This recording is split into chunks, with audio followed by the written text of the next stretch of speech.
Hola, soy Julio Cepáez y les doy la bienvenida al capítulo 62 de Las palabras clave. La lectura como creación en el sentido sartreano y la lectura con placer en el sentido borgiano. Después de un periodo más extendido que el habitual, por fallas técnicas, fundamentalmente porque me quedé sin servicio de internet, retomamos estas invitaciones a la lectura que se intenta, o se había intentado hasta el momento de que fueran semanales, que tuvieran una frecuencia semanal. Bueno, hecha la aclaración de por qué hubo tanta demora entre un capítulo y el otro, vamos a hablar de el tema de hoy, que es algunas reflexiones sobre la poesía a través de la obra de un poeta. Eh, Tomamos la autoridad de uno de nuestros maestros, que es Borges, y curso de literatura inglesa que dio en la Universidad de Buenos Aires, para hablar de ese poeta, que es William Blake.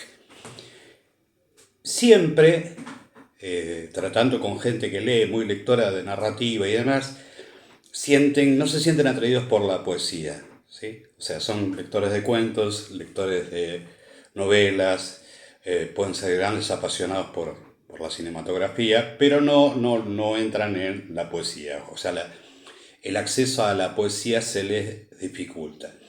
Y eso hace que en general y hay pocos lectores de poesía, pero hay muchos escritores de poesía, ¿sí? Eso es un fenómeno que se da, por lo menos en Buenos Aires, provincia, y en la ciudad autónoma de Buenos Aires. Un montón de grupos y un montón de gente, un montón de libritos de poesía.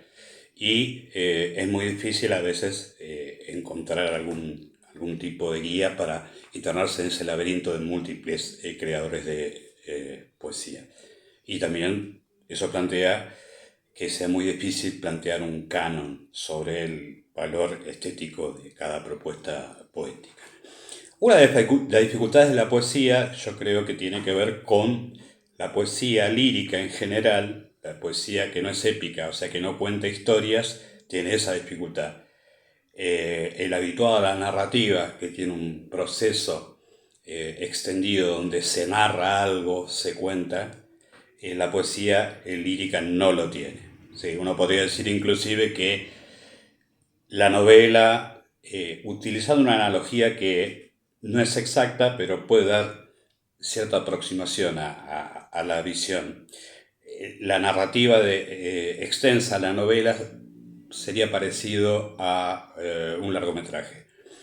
La novela a un mediometraje y el cuento a un cortometraje. Que en realidad todos tienen historias que se desenvuelven en una longitud, en una extensión, mejor dicho, diferenciada. En cambio, la poesía lírica no. La poesía lírica no cuenta una historia. Siguiendo con esta analogía visual, que es inexacta, es aproximativa, nada más podría decirse que la poesía lírica es más bien una foto.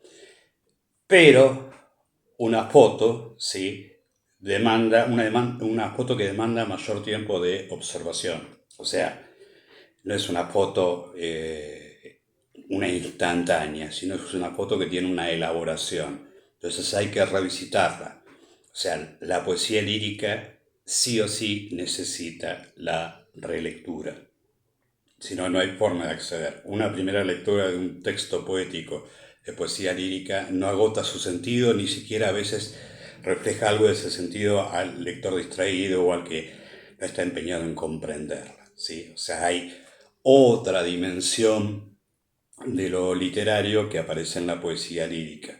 Hay un texto muy interesante de Sartre, citando a otro de los maestros que nos orientan, es que él hace una diferencia en qué es la literatura del uso de la prosa narrativa, que va más allá de las palabras, y él dice que la poesía, en cambio, se queda en las palabras y reflexiona sobre las palabras, algo aproximado a eso. O sea que son diferentes registros y que deben implicar, por lo tanto, una aproximación diferenciada.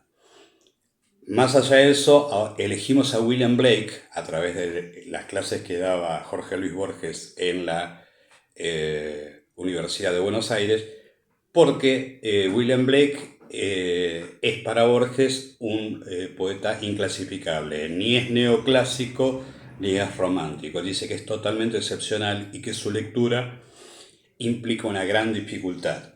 ¿Y por qué? Porque William Blake es creador de una mitología. Él crea una mitología y a partir de esa mitología construye sus textos poéticos. Entonces, bueno, si uno no conoce la mitología, cuando se alude en el texto poético, uno cae en el desconcierto porque no termina de comprenderlo. Digo, muchas veces también hay la cuestión de la musicalidad del lenguaje poético y la comprensión de lo que hay detrás de esa música de la poesía lírica. Por ahí uno se puede quedar, puede disfrutar mucho de la musicalidad, pero no puede comprender el sentido profundo. En ese sentido, William Blake genera esa dificultad. Ahora bien, vamos a hablar de William Blake para dar algunos detalles. Había nacido en 1757, muere en 1827. Él aparte es grabador, más allá es un artista plástico, además de poeta. Y él recupera una tradición que se remonta a los gnósticos y a la secta de los cátaros que estaban en lo que se llamaba Occitania, en lo que hoy es Francia, y que planteaban una doctrina que la Iglesia Católica consideró una herejía y por lo tanto la reprimió. O sea, la campaña albigense contra los cátaros era para exterminar esa herejía. Y en general los cátaros retomaban la tradición gnóstica. Fundamentalmente, ¿qué? Y bueno, en algo que es básicamente herético para la ortodoxia cristiana. O sea que el mundo, nuestro mundo, el mundo en que vivimos, el mundo material fue creado por el demonio. ¿Sí? O sea, Satán creó esto, en donde vivimos, en este mundo donde vivimos. Y uno puede decir, bueno, esa idea, por lo tanto, por ejemplo, para los cátaros, la procreación, la reproducción es un pecado, porque reproduce la materialidad que fue el resultado de la creación satánica. O sea, Jehová, el creador del mundo, es un Dios menor. ¿Sí? Es un Dios menor y es un Dios, por lo tanto, imperfecto. ¿Sí? Detrás de eso es un demiurgo menor. El gran creador está detrás, en el mundo espiritual. ¿Sí? Entonces, por lo tanto, y fíjense que esta idea va a volver, la idea de que este mundo donde vivimos es como una creación satánica, por lo tanto, nuestros sentidos nos engañan. ¿Sí? Y leo a Borges. Blake creyó que los sentidos nos engañaban. Dice que cuando hayamos dejado atrás el cuerpo, cuando seamos puro espíritu, entonces tocaríamos ya, que no tendríamos manos para tocar, y veríamos no ya cegados por nuestros ojos. And touch, who have no longer hands to feel, and see no longer blinded by our eyes. Y dijo Blake que si se purificaran las doors of perception, o sea, las puertas de la percepción, ojo a esto, es lo que es un libro de Aldous Huxley, es decir, se va a ingresar en una espiritualidad mayor que nos va a permitir ver lo real detrás del engaño de los sentidos, the doors of perception.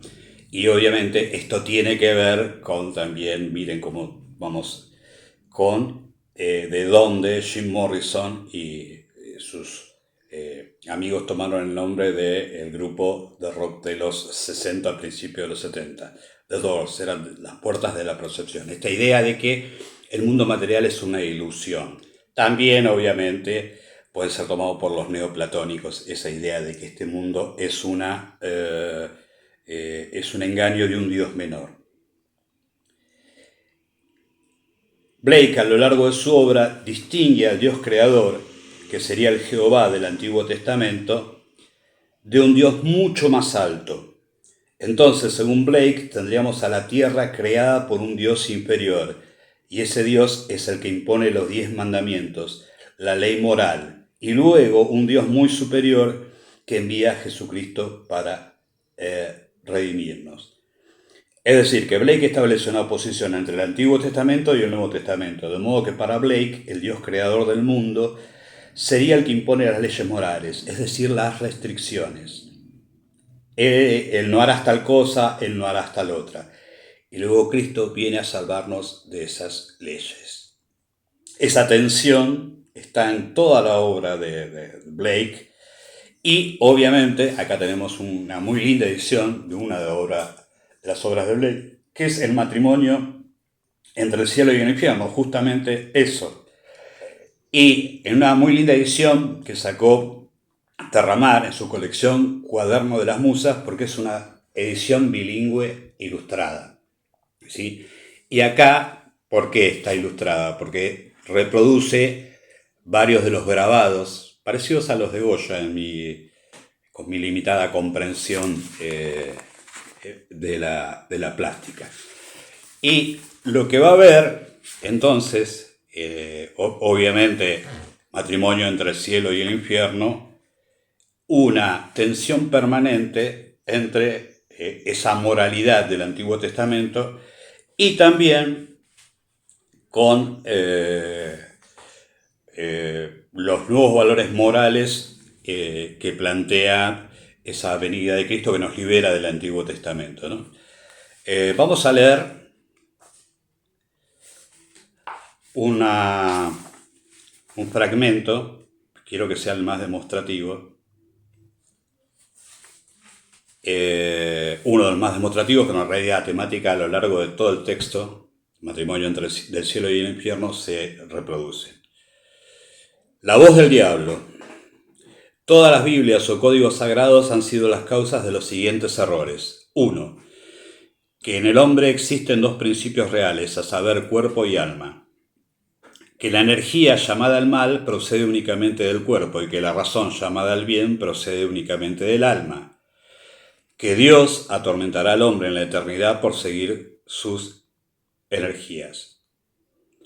Pero los siguientes contrarios de esto son verdad.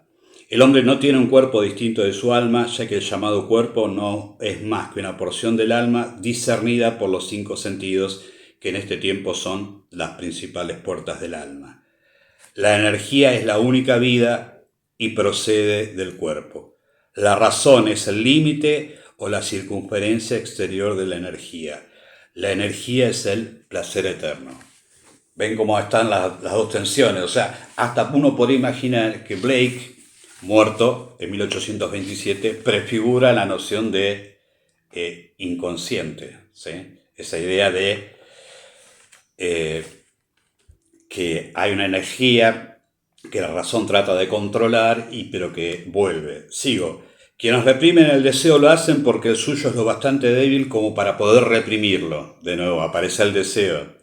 Y el represor o la razón usurpa su lugar y gobierna al abúlico. Así, a fuerza de represión, se va haciendo pasivo, hasta que no es más que la sombra del deseo.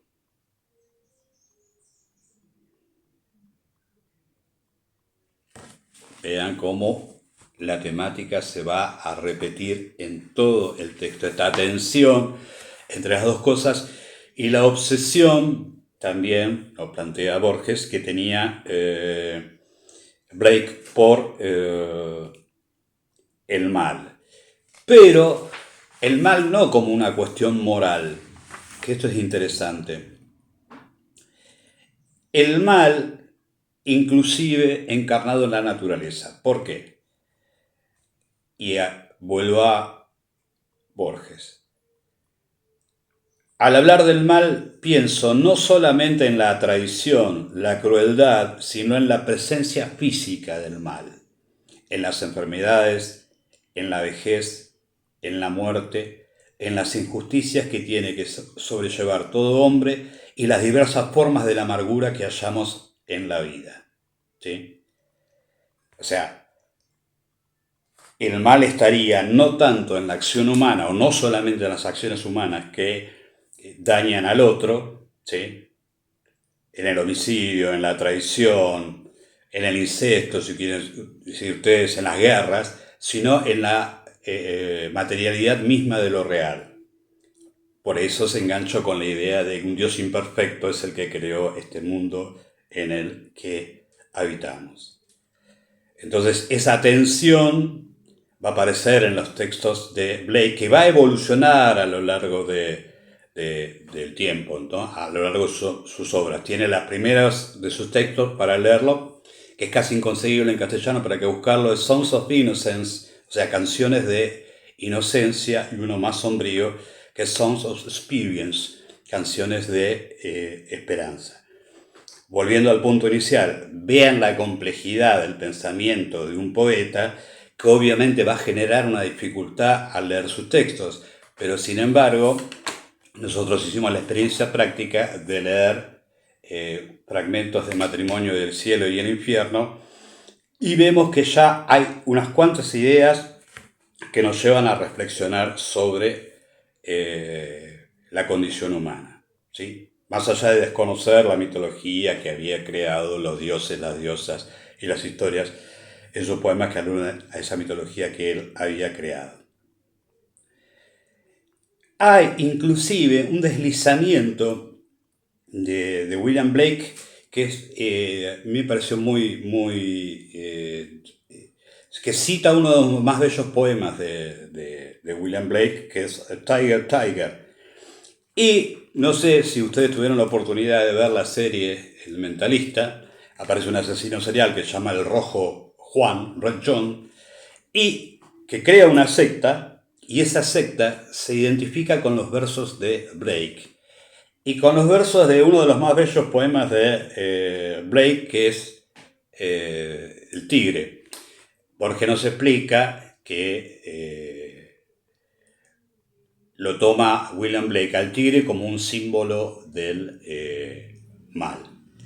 Y que hay una anécdota buscando sobre William Blake. Yo decía, como un inglés tiene esa presencia a fines del siglo XVIII, principios del siglo XIX, del tigre, como una presencia tan nefasta, tan poderosa y nefasta. Y parece ser que, bueno, recordemos la época, es cuando Inglaterra se apodera, Gran Bretaña más bien, se apodera de la India y empieza a establecer su principal colonia, ¿no? En Asia, subcontinente indio. Y hay una anécdota de que un conocido de William Blake tenía un hijo y ese hijo había sido un empleado colonial del Imperio Británico en la India y había sido asesinado por un tigre. Entonces William Blake toma la idea de tigre como un símbolo del mal, y tiene una musicalidad muy linda en inglés, ¿no? Que es Tiger, Tiger, burning bright in the forest of the night, what the immortal hand or eye could frame your fearful symmetry, que es bastante citado en una traducción imperfecta como la que puedo hacer yo. Tigre, tigre, brillando en las forestas de la noche, ¿qué mano u ojo inmortal pudo enmarcar tu terrible simetría? Y acá está la pregunta, ¿no? Vuelve el dualismo. ¿Qué mano inmortal o qué ojo inmortal pudo enmarcar tu terrible simetría?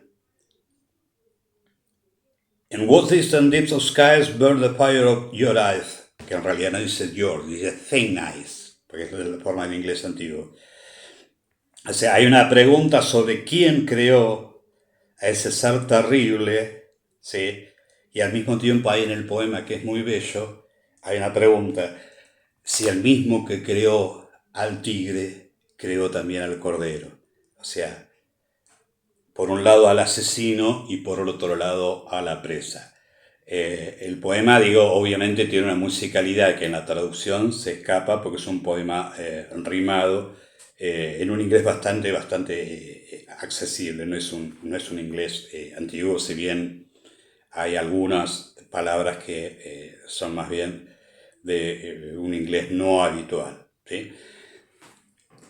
Vemos entonces cómo un poeta muy, pero muy complejo, que hasta Borges dice que es muy difícil de comprender, con una lectura atenta y buena voluntad y cierto amor a la poesía, nos puede plantear un montón de cuestiones al mismo tiempo que nos da placer estético.